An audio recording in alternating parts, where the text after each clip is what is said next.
The PlayStation 4 looks to have a packed lineup of compelling Western RPGs in 2019, and that's exactly what we're highlighting in today's video. Specifically, 13 new PS4 Western RPGs that are scheduled to be released in 2019. Now, we're still pretty early on. Some of these games could get delayed, some more games could get announced. You know how things work in the gaming industry. Nothing's ever super set in stone, but based on the information we have at hand today, all of these games are scheduled for 2019, but I'm sure we'll make an updated video in the future. And we'll definitely make a video taking a look at Japanese RPGs sometime down the line for those of you that are interested in that. But without further ado, I want to take you guys through all 13 of these games, so without further ado, let's get right into this. Kicking things off, let's start off with a game that's been recently announced and gamers are already super excited for it. A game we've known was in development for a long time, and that is of course Borderlands 3. Borderlands 3 is the latest game in the Borderlands franchise, and we haven't seen a numbered entry in the Borderlands series since Borderlands 2, and that was all the way back in 2012. We did get the pre-sequel,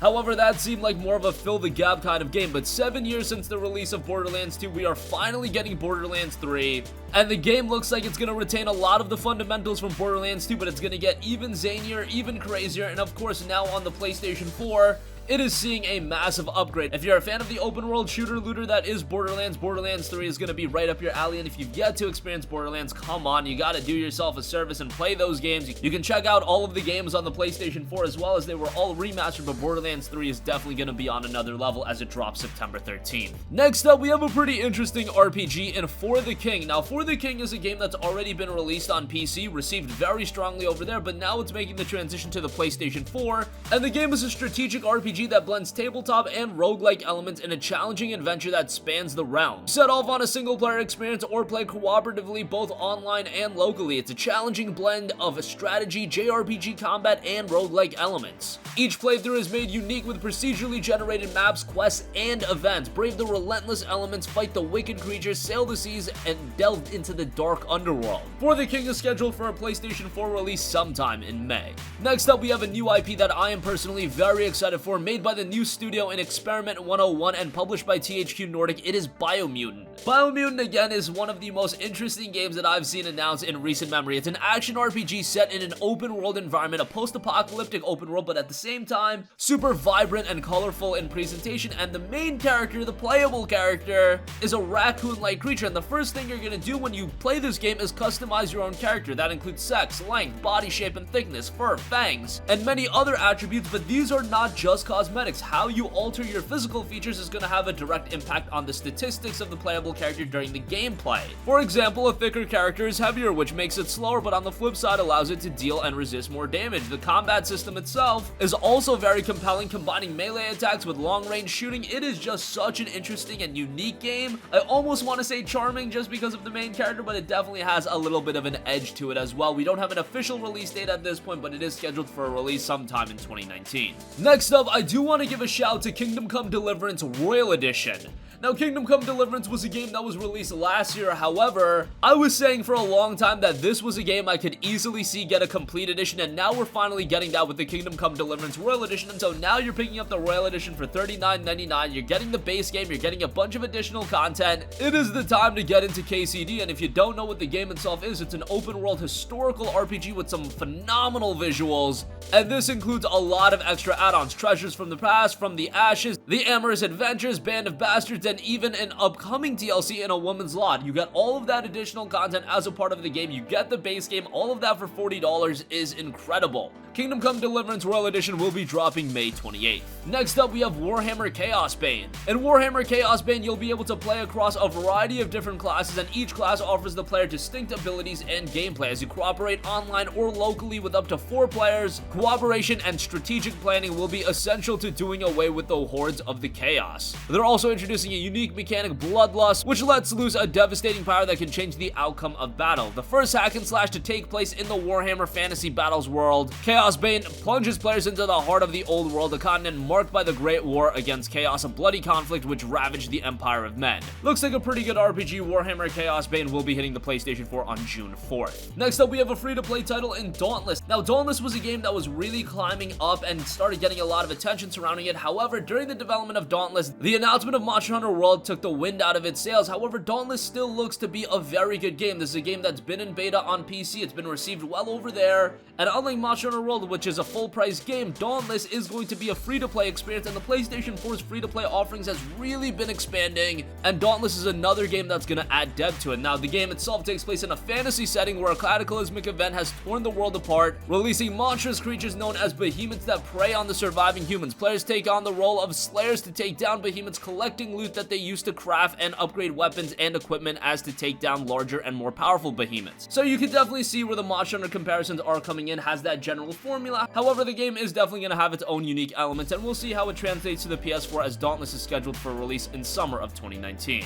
Next up, we have a major expansion to The Elder Scrolls Online and The Elder Scrolls Online Elsewhere. The Elder Scrolls Online has developed into such an expansive and compelling MMORPG. Given the state that it was at when it was originally launched, to see what ESO is now, it's pretty remarkable. And I know that these days by a lot of gamers, Bethesda has a general negative reception after things like Fallout 76. However, The Elder Scrolls Online has been one product that has turned out rather well, and now with Elsewhere, a lot of new content is going to be added, including new stories, adventures, and challenges. You got a new zone to explore, an epic main story quest line, a powerful new class, a challenging new 12-player trial, a massive new world event, and a lot of other content. This looks to be yet another expansive update to The Elder Scrolls Online, and if you've been into the experience, this is something to get excited for. And if you've yet to try out Elder Scrolls Online, man, you should definitely give it a go. You can readily get it pretty cheap. It's a part of PlayStation Now. You're not forced into paying a monthly subscription. It is just a great value, and I give it a strong recommendation, and I imagine Elsewhere is just going to make the game even better come June 4th.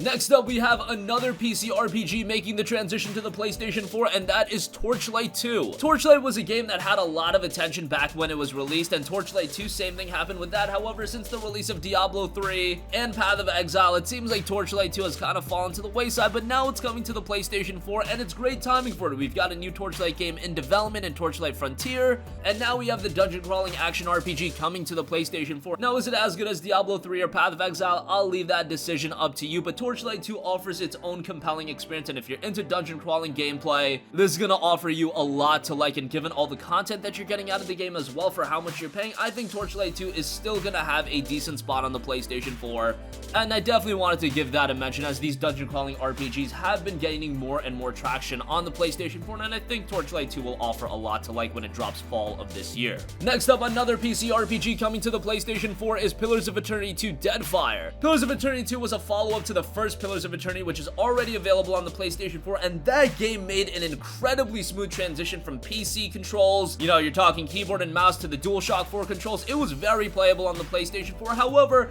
just with the style of game that it is, I could see it being a little off-putting to those of you that are used to traditional console RPGs. However, I found that game to be remarkable from its storytelling, character development, world building. All of those elements are very strong, and now we have Pillars of Eternity 2 Deadfire, which is going to build upon the first game. However, the general reception on PC from most is that it is a little bit weaker than the first title. However, you're still getting yourself a deep single-player RPG experience and rich with cutting-edge gameplay and featured. Deadfire builds upon the foundation of classic D&D gameplay with vastly improved visuals, deeper gameplay mechanics, and a whole new handcrafted adventure where choices truly matter. We still don't have an official release date for Deadfire, but it will be dropping sometime in 2019. Next up, we have a game that we still don't know a ton about, but has really captured my interest, and that is Indivisible. Indivisible is a new action RPG from Lab Zero, creators of the critically acclaimed Skullgirls, so this is a little bit different than Skullgirls, of course. This one's set in a huge fantasy world, and it tells the story of Anja, a good-natured tomboy with a rebellious streak who sets out on a quest to save everything she knows from being destroyed. It's a very charming RPG, and I hope to hear more about it very soon. I don't want to keep you guys posted on it, but just based off the visuals, based on the presentation, I feel this is one that deserves a little bit of interest. Again, Indivisible will be dropping sometime in 2019.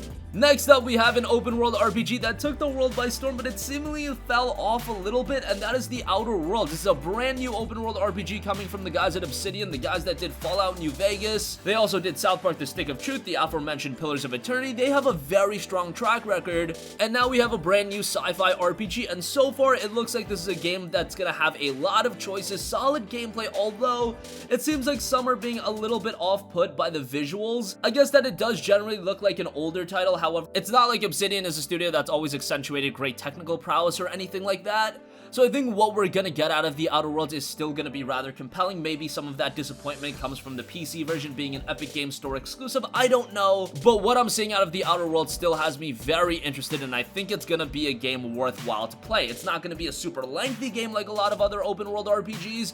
It's been noted that it's gonna clock in at around 40 hours, however, this is gonna be a game with incredible replay value with all of the different choices you can make, and I'm super excited to get my hands on it. Again, the Outer Worlds will be dropping sometime in 2019. Next up, we have The Surge 2. Now, Deck 13 is pretty familiar with their Souls-like experiences. Of course, they did Lords of the Fallen, then they did The Surge, and now we have the follow-up to The Surge in The Surge 2. Now, their games have been incrementally getting better. I thought The Surge was a considerably better game than Lords of the Fallen, and based on what we've seen thus far of The Surge 2, this is shaping up to be much better than the first title. It's not like Surge was this well-renowned success and everybody played it. However, if you are a fan of the Souls-like games, it offered that style of gameplay, but with a lot of differences as well. You've got this sci-fi world with an exoskeleton to battle enemies. It had a lot of potential, and some of that potential was absolutely realized, but I feel like with The Surge 2, they can make an even more compelling game, and we already know that Deck 13 is nowhere near to be done yet. The Surge 2 is going to come out this year, but they're already thinking about their next game after that, so they could turn out to be one of the more respected studios in gaming. We'll see how The Surge 2 turns out. Again, it'll be dropping sometime this year.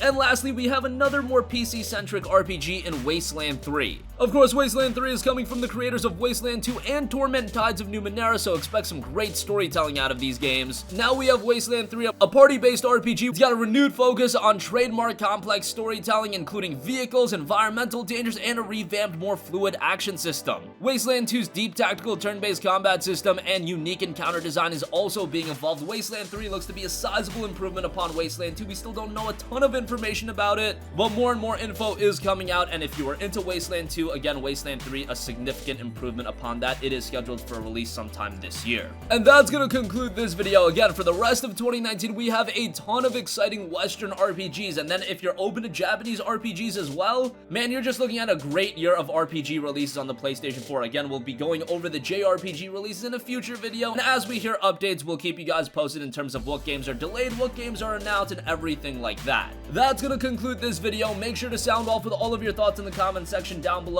Thank you for watching, and goodbye. Hey guys, we hope you enjoyed the video, and if you did, make sure to hit the subscribe button, and if you're already subscribed, do us a favor and hit the bell icon. This way you'll be notified whenever we post a new video. That's the best way to keep up with all of our uploads, and we usually try to upload 2 videos a day. And with the bell icon hit, you'll be notified whenever we do upload a video. As always, thanks for watching.